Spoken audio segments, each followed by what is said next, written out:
Dictation start now. Mr. Deputy Speaker, sir, I am very glad that I have the opportunity to take part in the discussion on the demands for grants in respect of the Ministry of Labour. I am very happy we have got a very good Labour Minister, but I do not know whether he is able to take all the steps necessary to improve the labour situation in this country at this critical moment. The Industrial Policy Resolution of 1956 clearly mentions that in the process of rapid industrial development, labour assumes a vital role to establish a socialistic pattern of society. The main problems facing the working class are of getting adequate wages, essential commodities at prices they can afford, some sort of shelter and cloth. The government minimum needs program has hardly reached the working class. The vast majority of labourers are unable to make both ends meet. The government has mentioned endlessly on the question of involving a national wage policy or integrated wages income prices policy. In the Labour Minister Conference some time back, it was suggested that steps should be taken to enforce the minimum wages in the different industries. It was also suggested that non-implementation of minimum wages should be declared as a cognizable offence and the offenders should be arrested. However, it had been agreed at the conference that more deterrent punishment should be given to the offenders and that the act should be amended suitably.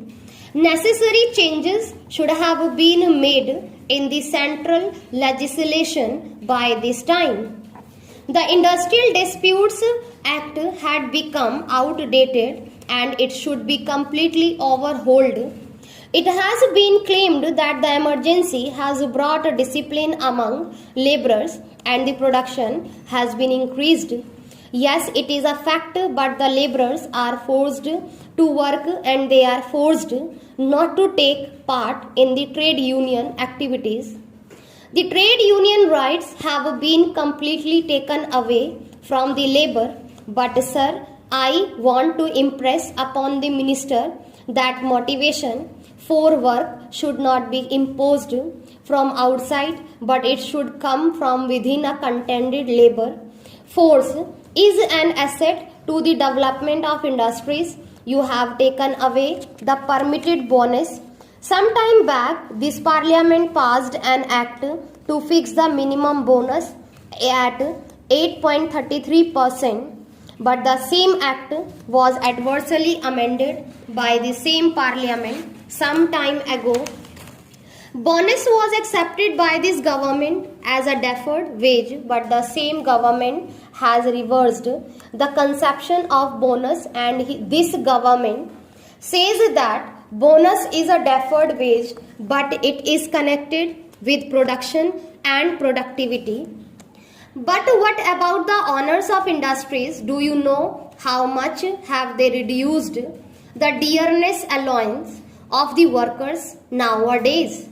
Not only that, a number of companies have been held guilty for failure to deposit the provident fund money and also for mishandling the amount due to employees every year. Nearly 2 lakh employees come under the purview of the scheme. The total number of employees covered by the scheme in the year 1995 to 96 was 61 lakh and it was 75 lakhs in the year 1996 to 97, whereas the average refunds amount to rupees 100 to 125 crores. The gross contribution to the fund was accepted to reach rupees 58 crores in 1995 to 96 from rupees 551 in 1996 to 97, whereas the refunds to the employers on an average is rupees 10 to 12 crores. Naturally, such a situation calls for stringent regulation and control over the operation and administration of funds. If the administration of the provident fund scheme at various levels has to be really advantageous to the employees, there should naturally be regional offices which could directly deal with members of the fund who go in for advances, loans, etc. The present situation has offered an opportunity for the government to make necessary, meaningful changes in a number of legislative measures which seek to protect and regulate the rights and working conditions of industrial workers and other employees. In fact, several clauses of the legislative measures have little relevance to the present day conditions regarding the Apprenticeship Act.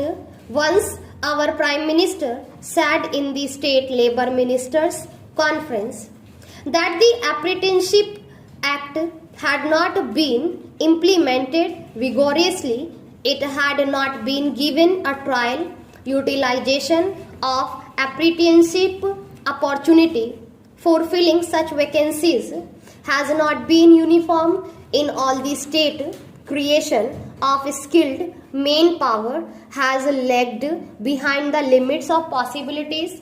So the more important point is what is to be done. Even more important is that there is a new sense of urgency and a will to get things done. With regard to this, the basic problem relates neither to the number of apprentices nor to the value of their stipends.